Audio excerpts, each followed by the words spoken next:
आप सबको जय मसीह की। आज का वचन निर्गमन अध्याय 14। यहोवा ने मूसा से कहा, इस्राएलियों को आज्ञा दे कि वे लौटकर मिगदोल और समुद्र के बीच पिहाहिरोत के सम्मुख बाल-सपोन के सामने अपने डेरे खड़े करें। उसी के सामने समुद्र के तट पर डेरे खड़े करें। तब फिरौन इस्राएलियों के विषय में सोचेगा, वे देश की उलझनों में फंसे हैं और जंगल में घिर गए हैं। तब मैं फिरौन के मन को कठोर कर दूंगा और वह उनका पीछा करेगा। तब फिरौन और उसकी सारी सेना के द्वारा मेरी महिमा होगी और मिस्री जान लेंगे कि मैं यहोवा हूँ।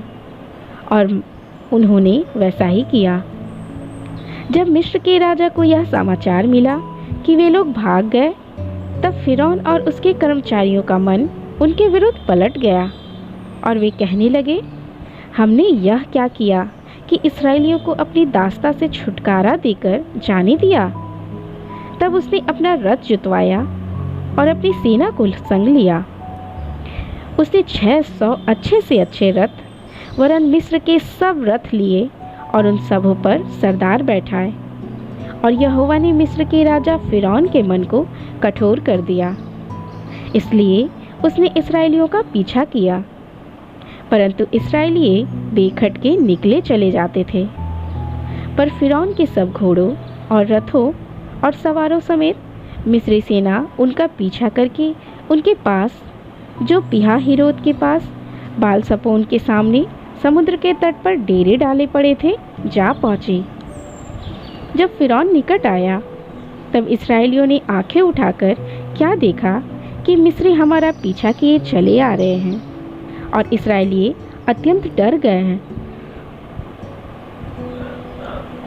और चिल्लाकर यहोवा की दुहाई दी। और वे मूसा से कहने लगे, क्या मिस्र में कब्रें ना थे जो तू हमको वहां से मरने के लिए जंगल में ले आया है? तूने हमसे यह क्या किया कि हमको मिस्र से निकाल लाया? क्या हम तुझसे मिस्र में यही बात ना कहते रहते थे कि हमें रहने दे कि हम मिस्रियों की सेवा करें? हमारे लिए जंगल में मरने की अपेक्षा मिस्रियों की सेवा करना अच्छा था। मूसा ने लोगों से कहा, डरो मत, खड़े खड़े वह उद्धार का काम देखो जो यहोवा आज तुम्हारे लिए करेगा। क्योंकि जिन मिस्रियों को तुम आज देखते हो, उनको फिर कभी ना देखोगे। यहोवा आप ही तुम्हारे लिए लड़ेगा, इसलिए तुम चुपचाप रहो। तब यहोवा ने मूसा से कहा, तू क्यों मेरी दुहाई दे रहा है? इस्राएलियों को आज्ञा दे कि यहाँ से कूच करे और तू अपनी लाठी उठाकर अपना हाथ समुद्र के ऊपर बढ़ा और वह तो भाग हो जाएगा।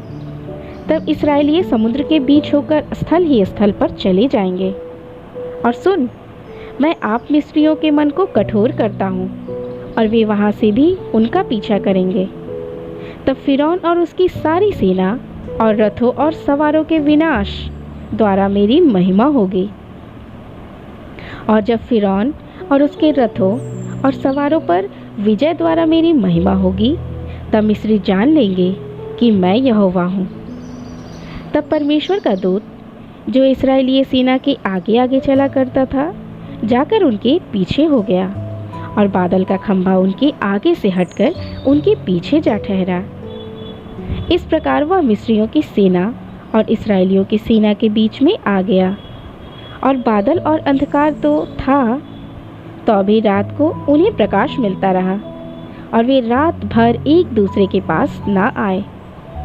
तब मूसा ने अपना हाथ समुद्र के ऊपर बढ़ाया और यहोवा ने रात भर प्रचंड पुरवाई चलाई और समुद्र के 2 भाग करके जल ऐसा हटा दिया जिससे उनके बीच सूखी भूमि हो गई। और इस्राएली समुद्र के बीच स्थल ही स्थल पर होकर चले और जल उनकी दाहिनी और बाएं दोनों ओर दीवार का काम देता था। तब मिस्री अर्थात फिरौन के सब घोड़े, रथ और सवार उनका पीछा करते हुए समुद्र के बीच में चले गए। और रात के अंतिम पहर में यहोवा ने बादल और आग के खंभे में से मिस्रियों की सेना पर दृष्टि करके उन्हें घबरा दिया और उसने उनके रथों के पहियों को निकाल डाला, जिससे उनका चलाना कठिन हो गया। तब मिस्री आपस में कहने लगे, आओ हम इस्राएलियों के सामने से भागे, क्योंकि यहोवा उनकी ओर से मिस्रियों के विरुद्ध युद्ध कर रहा है। फिर यहोवा ने मूसा से कहा, अपना हाथ समुद्र के ऊपर बढ़ा कि जल मिस्रियों और उनके रथों और सवारों पर फिर बहने लगे। तब मूसा ने अपना हाथ समुद्र के ऊपर उठाया और भोर होते होते क्या हुआ कि समुद्र फिर ज्यों का त्यों हो गया और मिस्री उल्टे भागने लगे, परंतु यहोवा ने उनको समुद्र के बीच ही में झटक दिया और जल के पलटने से जितने रथ और सवार इस्राएलियों के पीछे समुद्र में आए थे, वे सब वरन फिरौन की सारी सेना उसमें डूब गई और उसमें से एक भी न बचा, परंतु इस्राएली समुद्र के बीच के स्थल पर होकर चले और जल उनकी दाहिनी और बाएं दोनों ओर दीवार का काम देता था। इस प्रकार यहोवा ने उस दिन इस्राएलियों को मिस्रियों से छुड़ाया और इस्राएलियों ने मिस्रियों को समुद्र के तट पर मरे पड़े हुए देखा।